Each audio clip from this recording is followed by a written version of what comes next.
महाराष्ट्रातील rickshaw taxi युनियनच्या नेत्यांबरोबर आज बैठक झाली। मी बैठकीचं आमंत्रण दिलं होतं आणि आमंत्रण देताना सांगितलं होतं की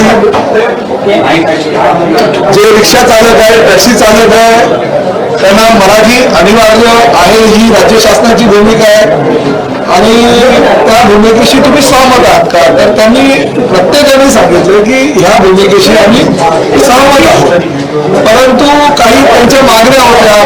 काही जे नेते मंडळी आहेत त्यांनी मराठी जुजबी म्हणजे कशा प्रकारचं मराठी तुम्हाला अपेक्षित आहे ते विचारलं। मी त्यांना सांगितलं की जो नियमामध्ये शब्द प्रयोग आहे की जुजबी आलं पाहिजे, म्हणजे प्रवासी मागे बसल्यानंतर त्याला कुठे जायचं आहे, काय सेवा हवी आहे, त्याला पैसे किती झाले, या ज्या जुजबी गोष्टी असतात त्या रिक्षा चालकाला किंवा टॅक्सी चालकाला किंवा आता भविष्यामध्ये तर आम्ही ओला, उबेर, रॅपिडो प्रवासी ज्या गाड्या आहेत त्यांचा पण समावेश यामध्ये करणार आहोत। तर काही लोकांनी 6 महिन्याची मुदत मागितली, काही लोकांनी 1 वर्षाची मुदत मागितली, काही लोकांनी 3 महिन्याची मुदत मागितली। वेगवेगळ्या संघटना होत्या आणि वेगवेगळ्या संघटनांच्या माध्यमातून आता चर्चा झाली, सकारात्मक चर्चा झाली। मला अभिमान ह्या गोष्टीचा आहे की परिवहन मंत्री म्हणून प्रताप सरनाईकनी ही भूमिका घेतलेली आहे की महाराष्ट्रामध्ये जर तुम्हाला व्यवसाय करायचा असेल, तुम्हाला जर रिक्षा टॅक्सी चालवायची असेल तर तुम्हाला मराठी अनिवार्य आहे, मराठी येणं बंधनकारक आहे, जुजबी मराठी तुम्हाला यायलाच हवं। ह्या भूमिकेशी सगळ्यांनी सहमती दर्शवली। आता प्रश्न असा आहे की त्यांनी ह्याही गोष्टीची पूर्तता करायचं सांगितलेलं आहे की आम्ही आमच्या रिक्षा संघटनांचे काही कार्यालय आहेत त्या ठिकाणी मराठी शिकवणी घेऊ। शशांक रावांनी सांगितलं जाऊ आमच्या काही गोरेगावचा एक आमचा कार्यालय त्या ठिकाणी 70 ते 80 एका वेळेस रिक्षा चालक बसू शकतील, टॅक्सी चालक बसू शकतील, आम्ही त्यांच्याकडे ट्युशन्स घेऊ। काही लोकांनी सांगितलं आम्ही आमच्या कार्यालयामध्ये घेऊ, काही लोकांनी सांगितलं आम्ही हॉल त्यासाठी भाड्याने घेऊ।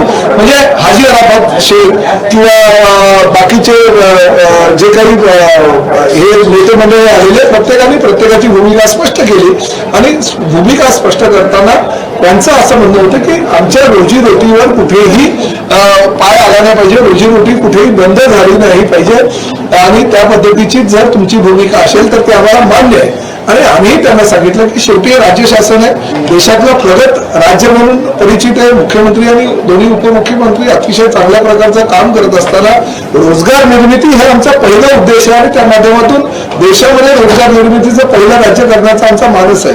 त्यामुळे ह्या कारणांमुळे तर आम्ही कुठल्याही परिस्थितीमध्ये कोणाचा रोजगार बुडणार नाही याची आम्ही दक्षता घेऊ।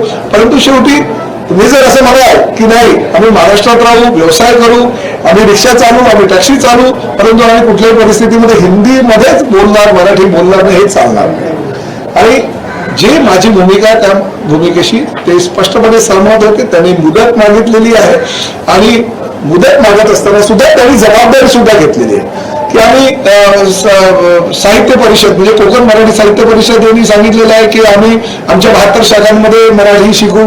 आमच्या मेंढळताईंनी सांगितलेलं आहे की आमच्या मुंबई मराठी साहित्य संघातर्फे आम्ही मराठी शिकू।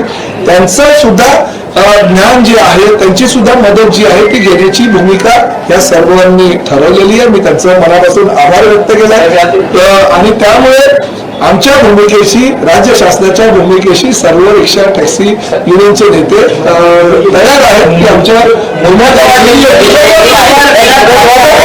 त्यांनी मुदत मागितलेली आहे, परंतु शेवटी मुदत मागितलेली आहे। उद्या आमच्या आता आरटीओच्या अधिकाऱ्यांची मी बैठक केली कारण मला कळलं पाहिजे ना, शेवटी त्यांनी मुदत मागितली। आपल्याला हे राजकीय काही गोष्ट आहे आणि त्यामुळे आपण आता त्यांना म्हणजे त्यांचं समाधान करण्यासाठी त्यांना मुदत वाढ वगैरे द्यायची अशी भूमिका बिलकुल नाही। मी आता त्यांना शब्द काही दिलेला नाहीये। उद्या आरटीओच्या सगळ्या 59 आरटीओची मी बैठक बोलवलेली आहे सकाळी 10:30 वाजता आणि त्या बैठकीमध्ये ह्या बाबतीतला आम्ही निर्णय घेऊ। त्यांनी मुदतवाढ जर मागितली असेल, मी आधीच घोषणा केली होती की तुम्हाला जर शिकवणी पाहिजे असेल शिकवणी द्यायला तयार आहे, तुम्हाला जर काही स्वयंसेवी संस्थांची मदत पाहिजे असेल तर ती मदत द्यायला तयार आहोत, तुम्हाला जर मुदत पाहिजे असेल तर ती आम्ही मुदत द्यायला तयार आहोत, परंतु मुजोरी चालणार नाही।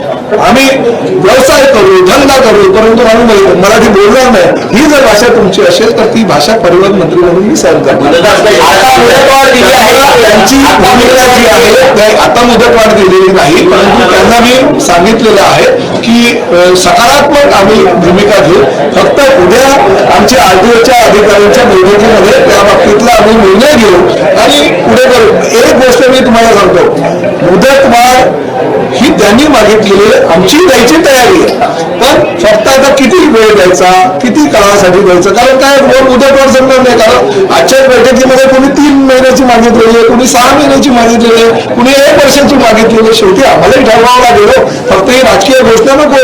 उद्या जर 3 महिने झाले, 6 महिने झाले आणि कोणी मराठी बोललाच नाही तर आम्हाला शेवटी पकडणार सर्वसामान्य जनता हे आम्हाला. परंतु माझा आपल्या माध्यमातून जनतेला सुद्धा आव्हान आहे आणि त्यांनी सुद्धा तीच भूमिका मांडली.